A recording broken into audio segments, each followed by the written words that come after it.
Bem-vindos ao Da Capa à Contra Capa, última edição antes de férias, tempo de parar e refletir um pouco sobre em que ponto nos encontramos nas nossas vidas, também nas vidas comuns, das vidas comunitárias.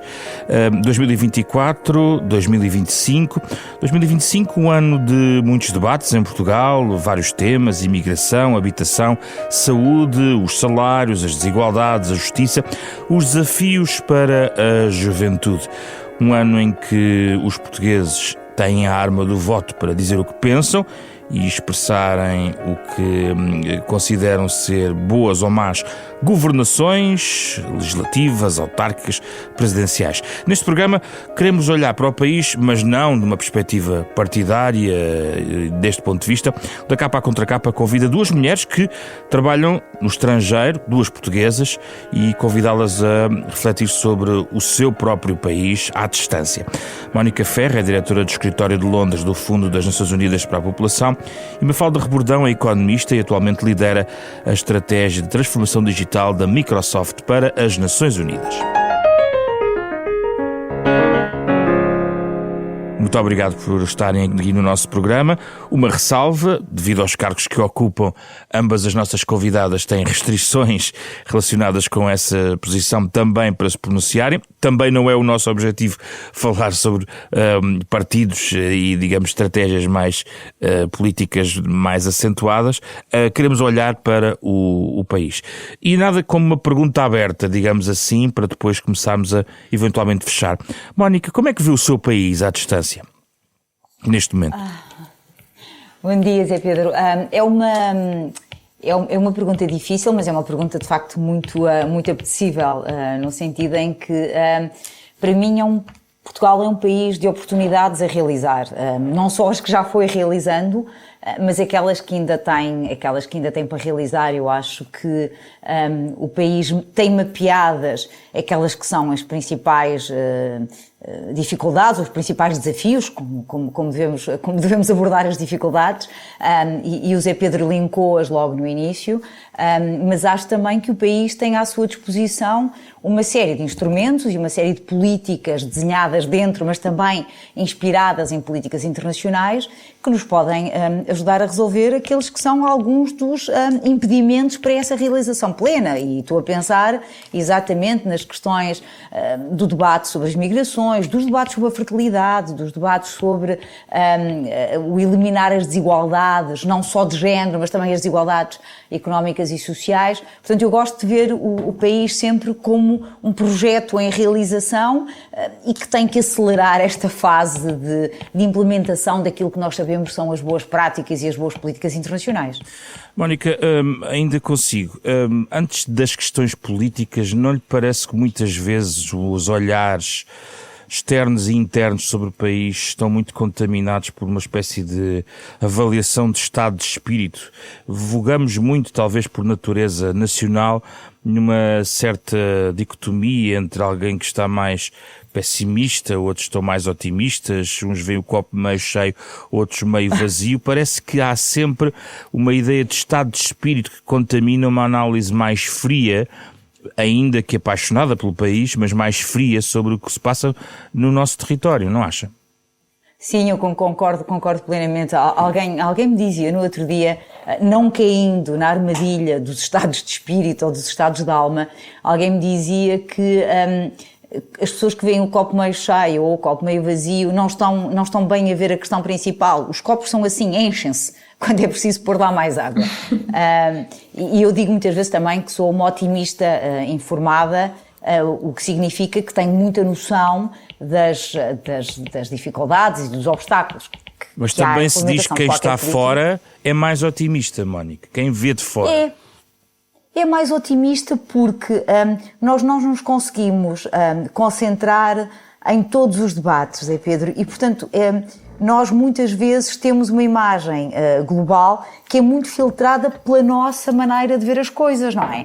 E um dos sentimentos que eu ouvi muitos portugueses veicularem em Portugal e fora de Portugal e que à falta de melhor palavra, que me irrita, é esta ideia de que nós somos ótimos, num certo improviso, não é? Como se isso fosse uma coisa negativa. Eu digo muitas vezes que uma das grandes características dos portugueses, e acho que tem muito a ver com a forma como somos criados e como somos socializados no país, é esta capacidade de, para ir do ponto A para o ponto C, perceber que não se tem necessariamente que passar apenas pelo ponto B. Pode haver caminhos alternativos, pode haver soluções inovadoras.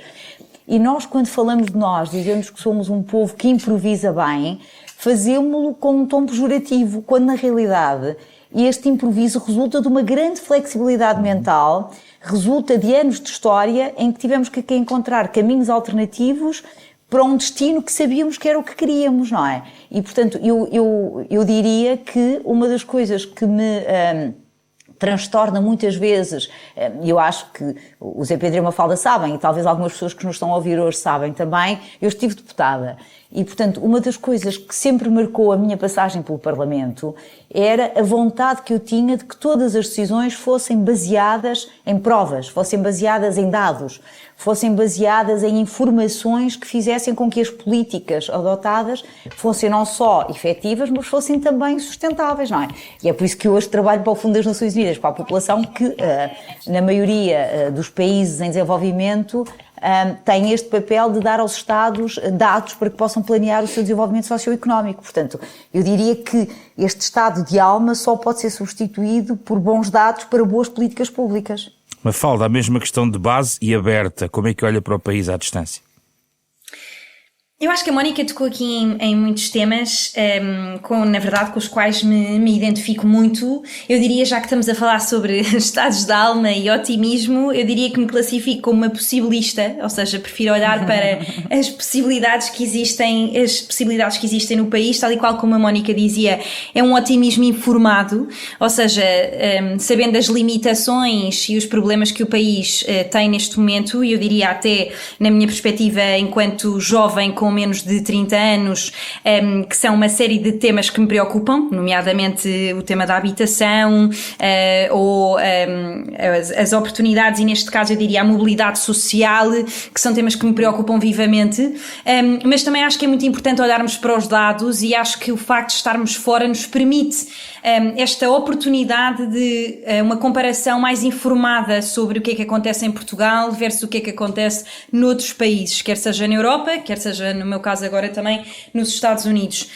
E acho que isto me permite olhar para Portugal com uma visão mais otimista do que se tivesse ficado só no país. Portanto, eu saí há 9 anos, estou há 9 anos fora de Portugal, com uma ligação forte ao país, porque contribuiu para uma série de projetos pro bono que acontecem em Portugal, seja, e são todos apartidários, mas quer sejam comissões de deputados cidadãos, quer sejam organizações sem fins lucrativos, e que me permitem continuar próxima da realidade do país, e que me fazem olhar para o país. A Mónica descrevia isto muito bem, não é? Como um projeto em realização, que é a quantidade de oportunidades que Portugal tem, e sinto muitas vezes que são mais reconhecidas por quem está fora e até quem não é português do que por nós próprios portugueses, e acho que se olharmos para os dados, ainda esta semana li uma notícia muito interessante, e acho que isto é um tema que na verdade é causado pela propagação das notícias nas redes sociais e do mundo digital em que vivemos,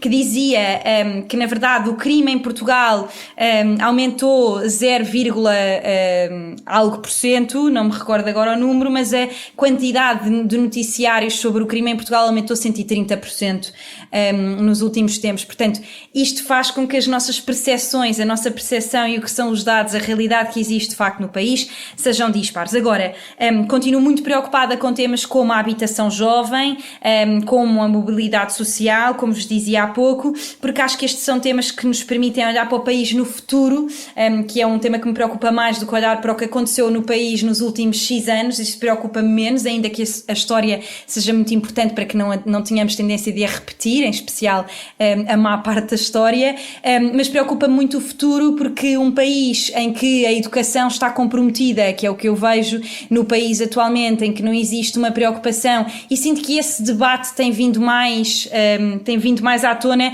mas se olharmos, por exemplo, E dizíamos isto no início, não é? Este é um ano muito importante, não só em Portugal como no mundo, porque é o ano em que mais cidadãos foram chamados às mesas de voto, mais eleitores às mesas de voto para votar e decidir o futuro das suas nações, em que eu lembro-me, quando fazia esta análise, acho que foi um total de 1% do tempo de antena total em que se discutiu o tema da educação. Coloca a nos questão debates da políticos. Qualidade do debate. Mafalda, acha à distância que a qualidade é mediana, podia ser muito, muito melhor em Portugal? Sim, eu acho que nós estamos longe de uma boa qualidade de debate em Portugal. Sinto que debatemos muito superficialmente, ou seja, tocamos em alguns temas, mas raramente debatemos questões que, na verdade, informam quem tem o poder de voto sobre quais é que de facto são as posições, mesmo dos próprios partidos políticos, sobre os diferentes temas. E acho que isto é um tema muito importante, porque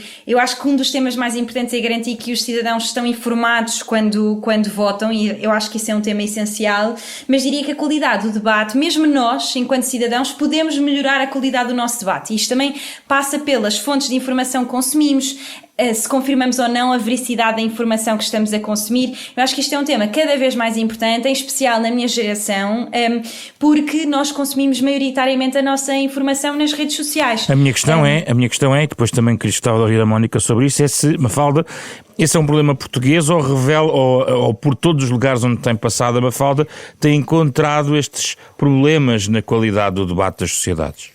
Não, eu acho que isto é um problema geral, em especial este tema da informação ou desinformação, na verdade, eu acho que isto é um problema genérico, geral, e acredito também que depois isto se reflete, claro, em muitos temas, nomeadamente na vida política, com certeza. Não vou comparar a qualidade do debate político em Portugal versus outros países pelos quais passei, mas diria que este da desinformação é um problema genérico e muito geracional também, e que acho que é um tema que se fala pouco e que se devia falar mais, em especial nas escolas. Mónica, podemos melhorar em Portugal a qualidade do nosso debate como sociedade, digamos assim, sobre os nossos próprios desafios, os nossos próprios desígnios, digamos assim? Podemos e devemos. Eu confesso-lhe que acho que muito do debate em questões centrais, em questões de charneira para o país, e posso-lhe dar talvez um exemplo de um dos debates que mais controvérsia tem gerado e que eu, infelizmente, o encontro muito pouco baseado em provas, muito pouco baseado na informação, na boa informação disponível, mas que tem a ver, que é o debate em torno da fertilidade e desta questão que se tem levantado tantas vezes, que é quantos filhos é que os portugueses e as portuguesas estão a ter, e se a pergunta deve ser sequer essa, mas que tem muito a ver exatamente com esta toxicidade que é promovida pelas redes sociais. A verdade é que é um combate, e a Mafalda percebe disto muito melhor do que eu, é um combate muito injusto, porque muitos destes vídeos, destes TikToks, destes Reels, qualquer que seja a plataforma, transmitem informação não usando as regras que nós, os três, que aqui estamos a conversar, gostamos de usar, que é serem verdadeiros, serem fidedignos. Portanto, problemas como a adesão das nossas informações à verdade, muitas vezes são descurados por partes do debate que não hesita em mentir, que não hesita em deturpar, que não hesita... Mas isso é global, Mónica, não é? É global, claro. Eu acho que o que aconteceu foi que essa grande tendência global, que já tinha sido mapeada noutros países, chegou a Portugal e em força. Pelo menos é o que me dizem as pessoas que estão mais atentas a esta matéria, é que de facto tem havido um investimento significativo na produção destes conteúdos, que são simples, que são rápidos, que têm narrativas, que são compreensíveis por qualquer pessoa, imediatamente, não é? E que, portanto, se tornam reproduzíveis e replicáveis à mesa do café, enquanto que muitas vezes nós que queremos uma conversa mais baseada em dados, mais baseada em factos, somos as pessoas que precisam mais do que 15 segundos para explicar alguma coisa. E a attention span das pessoas está muito curta, não é? Eu se não conseguir dizer algo em 15 segundos, perdi a minha audiência. Porquê é que não se discute... Sim, porquê é que não se discute essa questão da fertilidade? Porquê é que desapareceu, Mónica? Eu acho que há nas nossas sociedades uma sensação de grande urgência e que tem muito a ver com a sustentabilidade da segurança social, a sustentabilidade do nosso Estado Social, não é? A maior parte dos países, eu vou dizer agora europeus, mas esta é uma realidade que afeta países em todos os continentes e que afeta sobretudo o mundo dito desenvolvido, mas que está a ter também está a suscitar também já muitas preocupações nos países de rendimento médio, que é o facto de, à medida que as pessoas foram vivendo melhor e as taxas de mortalidade foram baixando, os casais e as pessoas foram tendo menos filhos. E, portanto, isto coloca este modelo de sociedade e de segurança social que nós temos, em que há alguém a trabalhar para pagar a pensão de alguém que se está a reformar. Este modelo está-se a tornar insustentável em muitos países. Aliás, na Europa, desde a década de 70, Zé Pedro, que a taxa de fertilidade está abaixo daquilo que os nossos demógrafos chamam a taxa da substituição. Nós não o temos sentido, muitos países europeus não o têm sentido, porque a imigração entrou para compensar esse saldo demográfico. Ora, isto não é necessariamente bom nem necessariamente mau, é assim que as sociedades funcionam e a diversidade das sociedades vem exatamente também desta mistura, desta riqueza que vem das migrações. Os países não têm tratado estas questões como questões de transformação que são. Algumas medidas que nós temos assistido, como por exemplo os cheques financeiros de uma única vez, ou mesmo os bónus únicos, ou mesmo as restrições ao acesso à contracepção, todas estas medidas que visam fazer com que as pessoas tenham mais crianças, não têm resultado e não resultam seguramente a médio prazo, porque nós fizemos agora um questionário, é o primeiro questionário das Nações Unidas sobre intenções de fertilidade. E o que as pessoas nos disseram foi uma coisa que não vos vai surpreender. As pessoas disseram-nos, nos 17 países nos quais fizemos o questionário, estamos agora a alargá-lo, as pessoas disseram-nos uma coisa muito simples: a principal razão para não terem os filhos que querem ter são razões económicas. Eu acho que ninguém fica surpreendido, é o trabalho precário, é a falta de habitação, é a falta de cuidados de infância que sejam financeiramente sustentáveis. A segunda razão eram razões de desigualdade de género. Acho que isto já é mais interessante até para alguns debates que estão a acontecer no país. As mulheres sentem que não têm os filhos que querem porque sabem que se tiverem os filhos que querem vão ser penalizadas nos seus empregos, vão ser preteridas em algumas promoções, porque sabemos dos inquéritos à ocupação do tempo que as mulheres desempenham a maior parte do trabalho não pago em casa. E, portanto, esta ideia de que a desigualdade de género afasta as mulheres da maternidade, mas também afasta os homens. E depois a terceira grande razão era uma razão que tinha a ver com questões de saúde e isto também é tema em Portugal, não é? À medida que as mulheres entram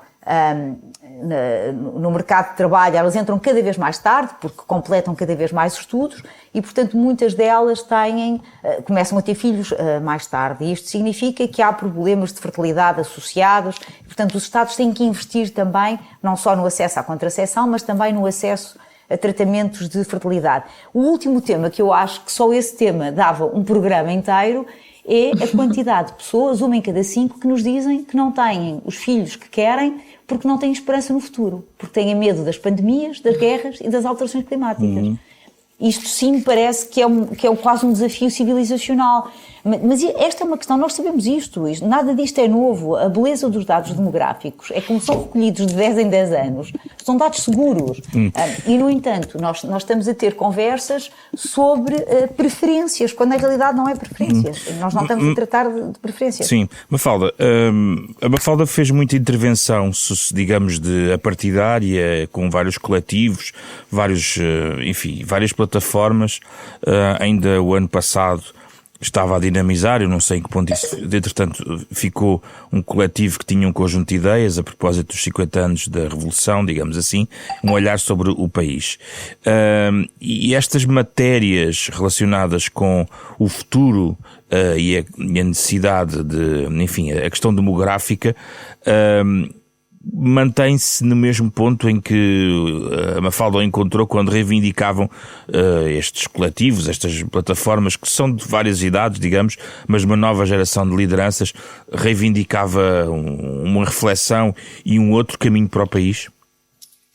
Sim, o nosso principal objetivo, e este até é um tema interessante que se liga muito ao que a Mónica falava sobre este medo do futuro, é dar a esta nossa geração uma proximidade dos lugares de decisão para que possam, no fundo, não é perder o medo no futuro, mas sentir que têm mais, como dizer esta palavra em português, mais ownership, não é? Ou seja, que têm mais sentido de responsabilidade e de influência sobre o seu próprio futuro. Porque o que é que, e na verdade este projeto que nós começámos e que depois cumpriu a sua missão de juntar jovens que tinham submetido as suas ideias do que eram iniciativas e política pública, que são dois temas um bocadinho diferentes, não é? Uma coisa é política, outra coisa são políticas públicas, e o que é que nós podemos fazer até de um ponto de vista de regulação e de iniciativas que depois, claro, são enforced pelos governos, mas cujo principal objetivo é que os jovens também tenham alguma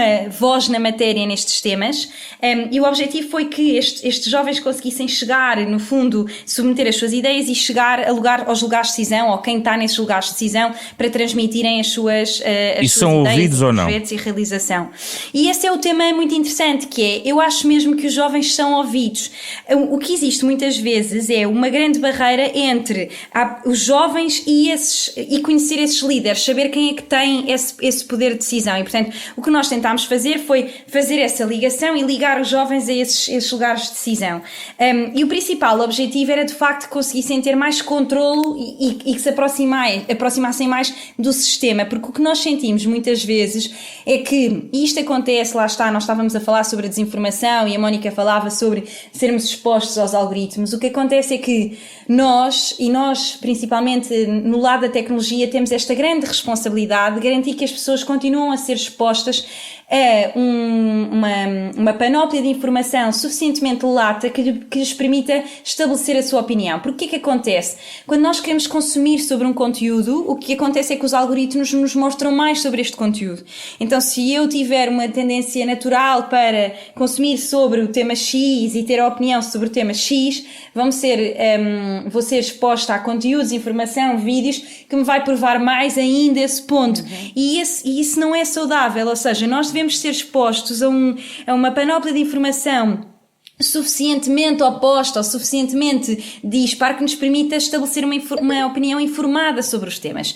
E isto é uma coisa que nós percebemos que não acontecia, isto é uma coisa que não acontece, e daí a polarização que existe. Eu acho que isto se agrava ainda mais nas nossas gerações. Existe uma polarização muito grande, uma segregação muito grande sobre as opiniões, sobre os diversos temas, mesmo sobre estes temas. A Mónica falava sobre o tema da fertilidade, que necessariamente também casa com o tema do género, que é um tema que também me é muito querido, em especial o tema das mulheres na liderança. E esta é uma coisa que eu sinto cada vez mais, que existe mais polarização sobre estes temas, porque até na questão das minorias nós colocamos sempre o lado A contra o lado B, ou seja, deixamos de permitir que exista espaço para esta área cinzenta que existe em todos os temas, como o tema do futuro, como o tema da fertilidade, como o tema das alterações climáticas, e passamos a colocar o lado A contra o lado B necessariamente sempre. E, portanto, se o lado A e o lado B podem debater.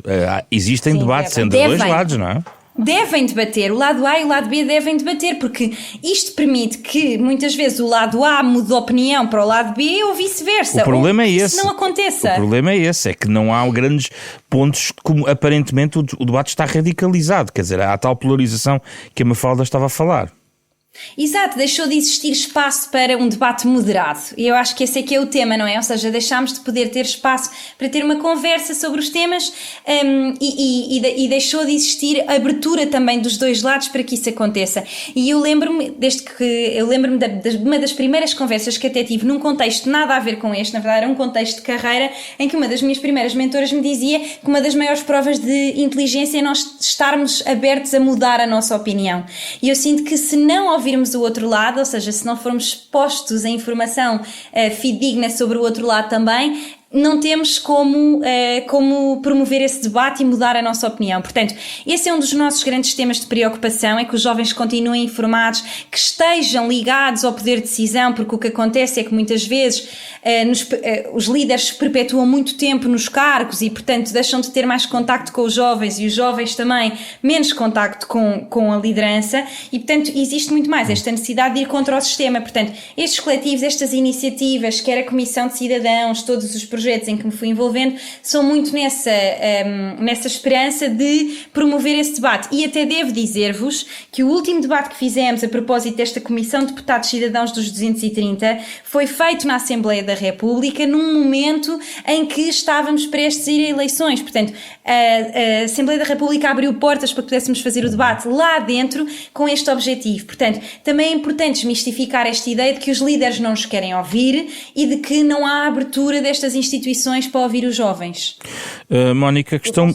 Sim, força. Não, Zé Pedro, queria só dizer uma coisa acerca, transpondo isto que nós estamos a falar da radicalização e do debate tóxico, transpondo isso um bocadinho para o debate político nacional. Eu acho que é um mau serviço que se faz à democracia portuguesa e que se faz ao trabalho dos partidos políticos portugueses o se partir do princípio de que um dos lados é dono do bem e o outro lado incorporiza o mal. O debate Exatamente. Está muito tóxico desse ponto de vista, não é? Eu disse várias vezes, enquanto estava no Parlamento, que os direitos humanos não são propriedade de uma área política, partidária. Não há um monopólio dos bons sentimentos por nenhum partido político. O que há são que os partidos têm, todos, como objetivo o bem comum e o empoderamento das sociedades. O caminho que escolhem para lá chegar é que é diferente e, portanto, nós alinhamos-nos politicamente e partidariamente, e eu e a Mafalda votamos, além de tudo, porque já conversamos várias vezes sobre isso, e as nossas opções políticas são em face do caminho que um determinado partido político nos propõe para chegar a um objetivo, mas não pode haver dúvidas que todos os partidos políticos têm o mesmo objetivo, que é ter uma sociedade mais desenvolvida, ter pessoas com maior nível de bem-estar e ter mais estabilidade política. Os trajetos é que são muito diferentes e eu creio que nós estamos numa fase em que o debate mais do que polarizado é tóxico, em que somos vistos como tendo que optar entre o bem e o mal, quando na realidade nós às vezes estamos a falar exatamente a mesma coisa, usando palavras diferentes, ou usando narrativas diferentes, embora a palavra narrativa também já me tenha parecido gasta, melhor do que hoje. Sim. Eu gostava de articular um pouco a ideia de quem está de fora no sentido de fora do país. Nós temos visto, e depois naturalmente aqui a opinião da Mafalda também me parece especialmente relevante, mas começava pela Mónica, na perspectiva desta saída de muita gente qualificada do país. A Fundação Francisco Manuel dos Santos publicou recentemente um documentário que nós debatemos aqui no programa, exatamente sobre esta questão da migração, das qualificações, dos que vêm para Portugal e daqueles que saem porque precisam. Tem a ver com a questão salarial também, mas também com uma questão de oportunidade. Como é que a Mónica vê este fenómeno? Sim, eu acho que o Zé Pedro, em duas palavras, definiu. Tem a ver, de facto, com questões salariais. Eu neste momento vivo no Reino Unido, há 2 anos vivi em Genebra e via muita dessa migração jovem portuguesa, qualificada e menos jovem, como no meu caso, que saiu do país exatamente procurando um melhor nível salarial, mas também procurando outras experiências. E eu acho que nós devemos ter, primeiro a prioridade deve ser poder reter o talento que queira ficar em Portugal. Porque reter talento significa criar uma série de oportunidades e uma série de condições em que esse talento seja reconhecido, possa prosperar e também seja remunerado por isso. A verdade é que no fim do dia as pessoas têm todas contas para pagar e têm todas necessidades financeiras que têm que preencher e não vale a pena escamotear essa questão. Mas há também muito esta ideia da mobilidade circular. Eu ouvi o vosso programa e achei muito interessante que se esteja a falar abertamente de que para se adquirir determinadas competências por vezes tem que sair do país. É mesmo assim, não tem mal absolutamente nenhum. Desde que estas pessoas que estão a sair sintam que se quiserem retornar ao país podem não só fazer uso das competências que adquiriram, como também poderem continuar a progredir uma vez regressados ao seu país. Portanto, eu veria a migração sobretudo nesta ótica do por opção, não por serem forçados a isso, por acharem que não têm escolhas no país, eu viria como um fator de riqueza para o país. Eu acho que não há ninguém em Portugal que não tenha alguém próximo na família que tenha imigrado numa de qualquer altura da sua vida e, portanto, algum discurso mais aceso no sentido de negativo e crítico em relação aos benefícios da migração, parece-me sempre de evitar e parece-me de condenar até, se posso usar a palavra, mas também não gosto, e já que estamos a falar disso, não gosto deste foco puramente mercantilista na migração, ver as migrações como uma commodity, como um bem transacionável, como não gosto. Exatamente, para além da pessoa, portanto, o número que ela traz para a economia, para o PIB, Sim. É isso, não é? Sim, não gosto do discurso focado nisso, as pessoas são muito mais do que isso, não é? A verdade é que o país cresce com outras formas de pensar, com outras formas de ver, com outras riquezas de outros saberes que vieram de outros países. É claro que quando tudo isto é instrumentalizado e é elevado à categoria quase de preocupação nacional, é como aquele ditado que diz que quando só tens um martelo, todos os problemas são pregos. É um ditado que não funciona muito bem em língua portuguesa, mas foi como ocorreu agora, não é? Muito bem. Mafalda, como é que vê esta situação que a Mafalda conhece bem, penso eu? Por acaso este é um tema de que eu gosto particularmente de falar, ainda que sinta que é um debate que temos tido, mas é um debate importante, portanto acho que é sempre importante falarmos sobre este tema porque é um debate bastante importante, porque acho que há aqui dois grandes pilares da discussão que são importantes. O primeiro é sobre um tema que a Mónica já abordou, que é a circulação de cérebros, é diferente do que nós falamos só deste êxodo dos cérebros. Portanto, de um ponto de vista económico, a circulação de cérebros já foi estudada há muitos anos por um economista indiano que mostrava que essa era uma das grandes vantagens do país, ou seja, o facto das pessoas poderem sair, ir aprender as melhores práticas, ver o que é que de melhor se faz num país, ou seja, esta oportunidade que nós temos, isto é uma coisa que começou muito com o programa de Erasmus há uns anos atrás. Eu já sou dessa geração com sorte de que, na verdade, eu já cresci a ver o mundo como uma aldeia global, não é? Que foi permitido por companhias aéreas como a Ryanair, que diminuíram os preços da aviação drasticamente e que nos permitiram, mesmo em classes sociais, aqui estamos a falar classes na base da pirâmide, portanto, classe média, com o apoio da União Europeia, conseguirmos ter estas experiências e ter esta mobilidade geográfica, isto tem enormes vantagens para a economia, ou seja, permitir que as pessoas possam estar algum tempo lá fora, circularem, é espetacular. Qual é que é o problema que eu acho que existe em Portugal? Dois grandes. O primeiro é, para quem não quer sair, é preciso garantir que essas pessoas podem ficar, ou seja, é preciso que existam as condições para que as pessoas não tenham que sair por obrigação, no sentido em que, por exemplo, aqui não conseguem comprar a primeira habitação, isto no caso estou a falar especialmente nos jovens, não conseguem ter acesso à primeira habitação, têm um salário que não lhes permite viver uma vida, sair da casa dos pais, por exemplo, ser independentes. Portugal é um dos países onde se fica mais tempo em casa dos pais, ou seja, com mais de 30 anos. Portanto, isto é impensável em países onde eu estudei, como os países nórdicos, em que eles saem ainda antes de começar a estudar na faculdade e em que, isto é um tema muito, muito importante, a educação é gratuita. Portanto, eu acho que este é um tema muito importante. E o segundo é não existirem condições para os portugueses regressarem. E aqui posso dar dois exemplos. Portanto, eu faço parte da diáspora portuguesa, não é? Portanto, conheço muito bem essa realidade. E a segunda é a faculdade onde eu estudei em Portugal, onde fiz a minha licenciatura, que é a nova School of Business and Economics, a nova SBE. Tem grupos que nós chamamos os chapter dos alumni, ou seja, os alunos que já estudaram nessa faculdade e que se reúnem nas diferentes cidades, países onde estão. E eu posso contar pelos dedos das mãos, quando nós começámos a lançar estes chapters, eu tive a oportunidade de conhecer muitas destas pessoas que estavam nestas cidades e, na verdade, eu já passei por 6 países diferentes, portanto, conheço as comunidades em alguns destes países, quer dentro da Europa, quer fora da Europa. Eu posso contar pelos dedos das mãos o número de portugueses que não voltaria para Portugal se conseguisse encontrar condições para regressar. E estas condições para regressar, atenção, estes portugueses que estão fora sabem que se necessariamente vão ter uma diminuição do salário. Não é só disto que estamos a falar, é terem a oportunidade nas empresas de ir para cargos que lhes permitam, por exemplo, ter muito mais oportunidade de contribuir, porque muitas vezes estão em grandes empresas em que são em milhões de outros trabalhadores, portanto, voltariam e saberiam que teriam provavelmente uma redução no salário, etc., mas de um ponto de vista mesmo de incentivos, o que seja, não os encontram e, portanto, não regressam a Portugal. Portanto, o que mais me preocupa não é a saída de jovens para outros países e a migração. É muito mais não existirem condições e estes jovens não estarem a regressar para Portugal. Em especial, mulheres em idade fértil. Eu acho que este é um tema muito interessante, a maioria das mulheres em idade fértil está lá fora.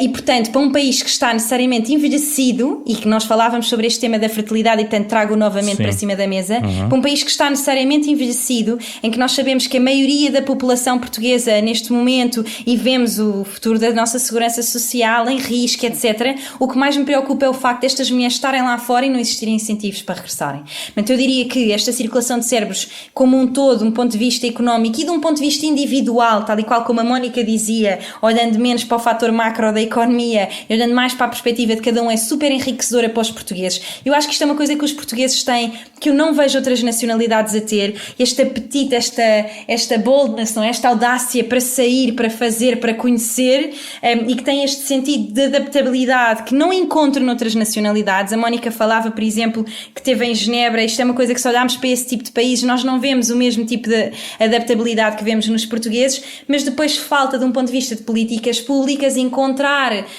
políticas públicas que permitam depois criar incentivos para que estas pessoas regressem para Portugal. Mafalda, mas os jovens das outras nacionalidades que também imigram estão a conseguir regressar, pelo que vai observando? É uma questão que a Mafalda detecta apenas e só, ou bastante, na nossa comunidade portuguesa, Mafalda?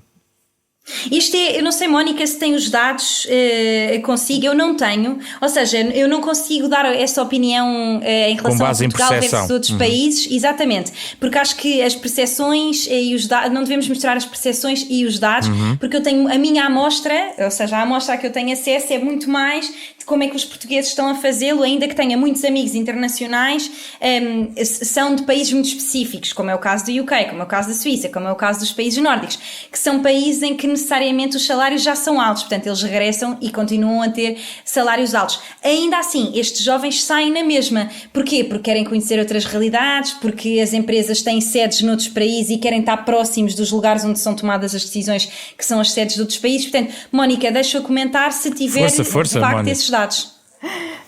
Não, na realidade não estão a regressar. Aliás, nós trabalhamos toda a questão da resiliência demográfica nos países europeus, esta ideia de que as sociedades têm é que conhecer os perfis demográficos das suas populações e planear as políticas públicas em função dessas alterações demográficas e não tentar manipular com obras de engenharia demográfica os números populacionais.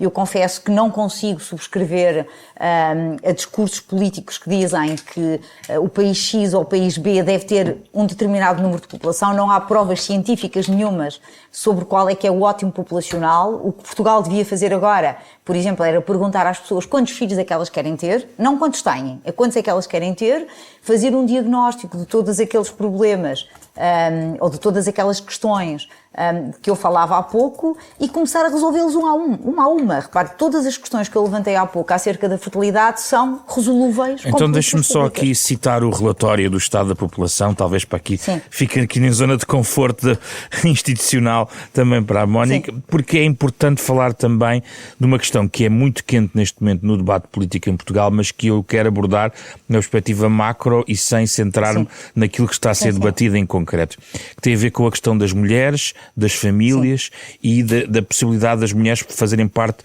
do mercado de trabalho. Citando o relatório, na sua página 109, podemos ler que o Fundo considera que as reformas devem incluir o acesso crescente de mulheres e jovens digamos, a trabalhos que sejam aceitáveis e, embora seja impopular, uma maior imigração. Isto diz no relatório, na necessidade de poderem depois encontrar um conjunto de ferramentas de política pública que vão desde, enfim, transferências digamos, internas entre as populações, a questão dos mercados de habitação, ou seja, há de facto uma caixa de ferramentas e instituições multilaterais, como onde a Mónica trabalha, têm aqui várias opções para os vários países poderem fazer as suas escolhas, mas elas não podem excluir, por exemplo, o papel da imigração e do tal reagrupamento familiar, para usar o nome que está aqui a ser mais debatido, mas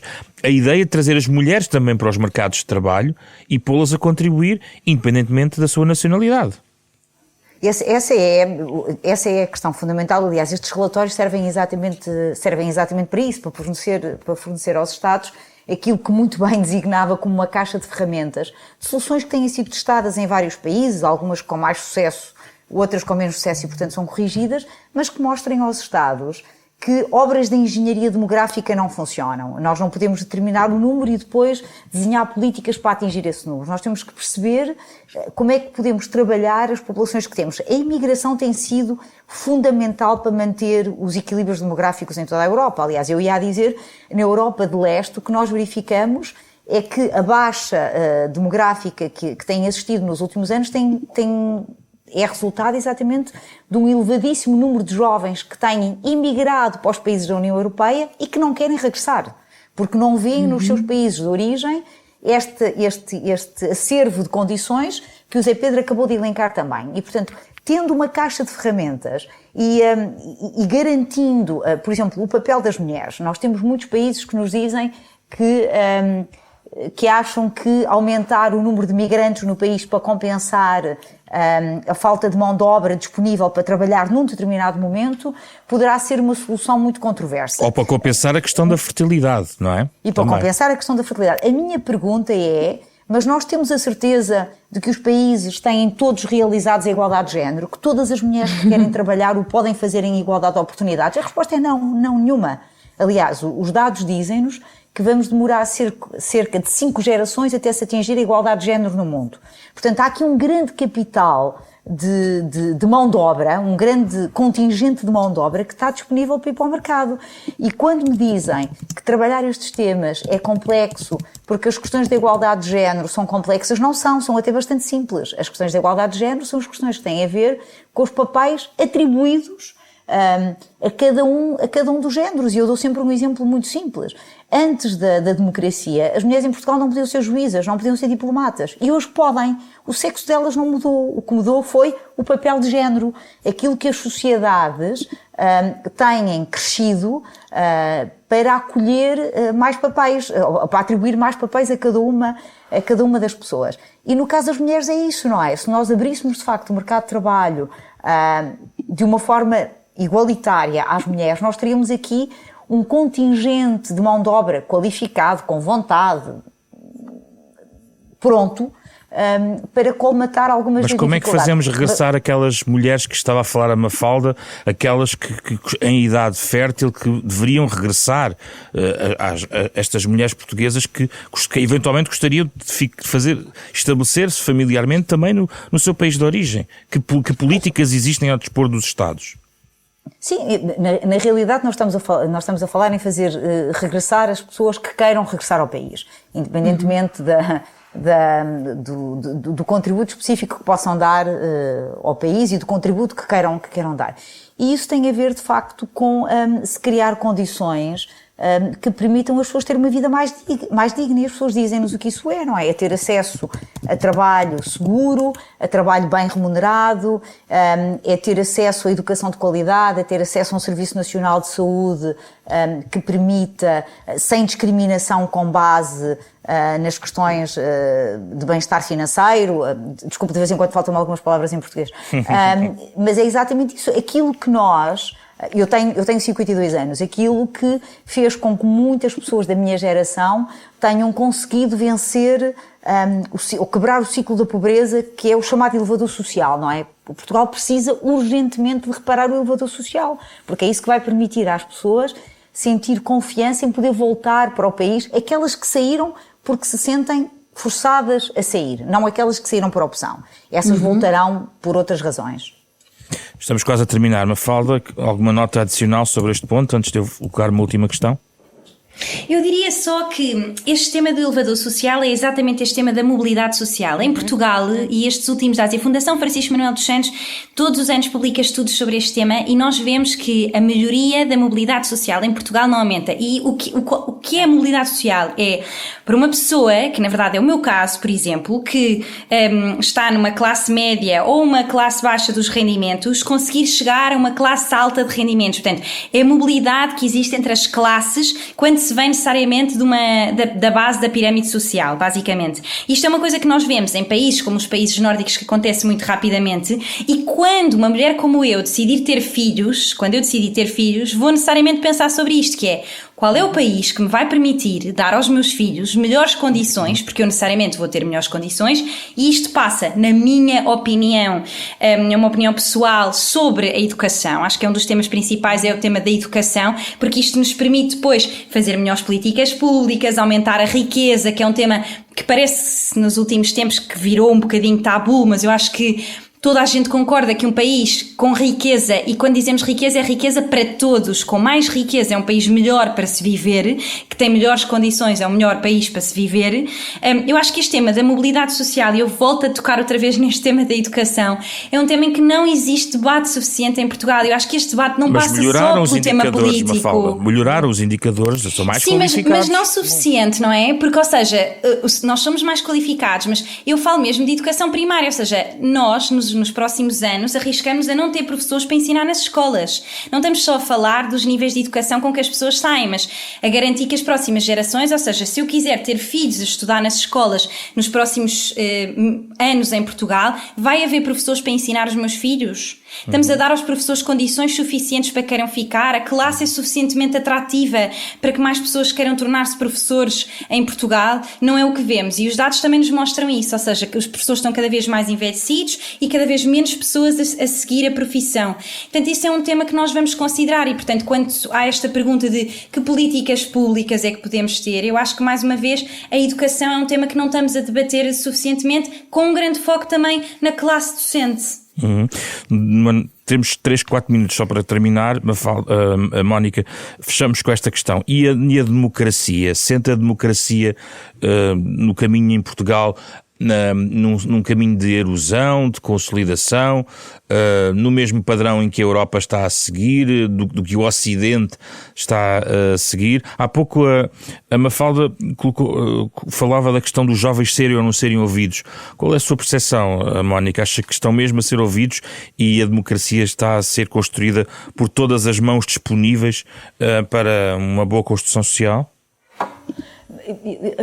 A primeira resposta que me ocorre é que não, porque continua a preocupar-me imenso as taxas de abstenção, Zé Pedro. Acho que é inaceitável que cerca de metade da população portuguesa não responda indo às urnas quando é convidado, quando é convocado a votar. E, portanto, esta ideia de que a democracia é uma responsabilidade de todas as pessoas, creio que tem que ser ainda mais trabalhada. Acho que o país tem seguido muitas das tendências que se verificam a nível internacional e nos últimos anos muito consolidadas na Europa, o aparecimento de partidos com uma narrativa mais populista, mais nativista, é um fenómeno que nós temos assistido em todos os países. O que é preciso é que haja um reforço da forma como o debate é feito e que esse debate seja cada vez mais feito com base em provas, feito com rigor, feito com tempo, porque, como dizíamos há pouco, o tempo da comunicação não é o mesmo que o tempo do debate de políticas públicas. Um é necessariamente muito mais rápido que o outro. Acho que os jovens não estão a ser ouvidos da forma que querem ser ouvidos e esse é o motivo pelo qual votam pouco e, quando votam, muitas vezes exercem um voto de protesto, mas eu acho que nós não devemos considerar que há gerações perdidas. Contrariando um bocadinho a Mafalda, eu acho que pela primeira vez nós temos um grupo de jovens, Mafalda, que pensa: eu não vou viver tão bem como os meus pais. E isso é um ciclo de progresso que nós tínhamos na sociedade portuguesa, esta ideia de que cada geração vivia melhor do que a anterior. E eu encontro muitos jovens portugueses que agora pensam que não vão viver tão bem como os seus pais. E isso aliena-os da participação política. E, portanto, nós temos que recuperar rapidamente estes jovens para o debate político. Está sob pena de os vemos partir em direção a um horizonte que não conhecemos. Essa esperança é também... Voltamos àquela questão dos estados de alma de que falámos do início da nossa conversa, não é, Mónica? Sim, mas tem que ser combatido com factos. Por exemplo, a questão da educação. Nós somos um dos países que mais cresceu e que mais progrediu em termos de erradicação do analfabetismo. Mas isto foi um investimento concertado, deliberado e financiado pelo Estado. E é estas decisões políticas que nós precisamos agora. Nós precisamos de grandes desígnios nacionais, mas que sejam coordenados e que sejam financiados e que sejam monitorizados e corrigidos. Porque o tempo, de facto, não é de hesitações. O tempo um pouco por todo o mundo e numa Europa muito conturbada por tensões internas, mas eu sou uma europeísta convicta. Acho que o tempo é um tempo de grandes causas, não um tempo de pequenas soluções, esperando que os tempos mudem. Vamos deixar um remate para a Mafalda. Vamos aí, Mafalda. Eu diria só em relação ao tema da democracia, que eu acho que a democracia é demasiado importante para a deixarmos só na mão dos políticos. Ou seja, eu acho que esta é uma missão de todos. É uma missão de quem vota, é uma missão nossa no setor, quer seja no setor público, quer seja no setor privado. Eu acho que o setor privado também tem aqui um papel super importante na forma como olha para o mundo e para os países, e nós vemos isto cada vez mais, ou seja, a relevância que grandes empresas têm no futuro das nações não pode ser deixada de lado também. Portanto, eu diria que este tema da democracia, eu deixaria esta mensagem quase de esperança, que fui também aprendendo com os diversos projetos em que tive a oportunidade de estar com pessoas e aprender com pessoas como a Mónica, por exemplo, em que existe de facto um espaço para nós, cidadãos, para contribuirmos para a democracia. E, portanto, é importante votar, mas é importante também envolvermos noutras causas que existem. Como diria a Eleanor Roosevelt, em coisas tão pequenas como a nossa comunidade, que não pode ser vista em nenhum mapa do mundo. Portanto, eu diria novamente, a democracia é demasiado importante para a deixarmos só na mão dos políticos. E, portanto, a democracia é da nossa responsabilidade, e num mundo como vivemos hoje, é cada vez mais importante que exerçamos o nosso direito e responsabilidade de a manter saudável, viva e esperançosa. E é com esta esperança que vamos fazer uma pausa, e portanto as pessoas vão ficar a pensar nas expressões da Mafalda e da Mónica durante o verão e perceberem o país que temos e o que queremos construir. Obrigado pela vossa disponibilidade, Mónica e Mafalda. Muito obrigado. Obrigada a nós. Vamos fazer uma pausa então no nosso programa da Capa Contra Capa, um programa da Renascença em parceria com a Fundação Francisco Manuel dos Santos. O genérico original é do pianista Mário Lajinha. Conversa na íntegra, como sempre, nas dimensões de podcast, nas plataformas habituais, disponíveis. Um programa esta semana com Rui Glória, ainda Diogo Casinha, Ana Marta Domingos e José Pedro Frazão. Voltamos então em setembro para a nova temporada do Da Capa Contra Capa. Boas férias.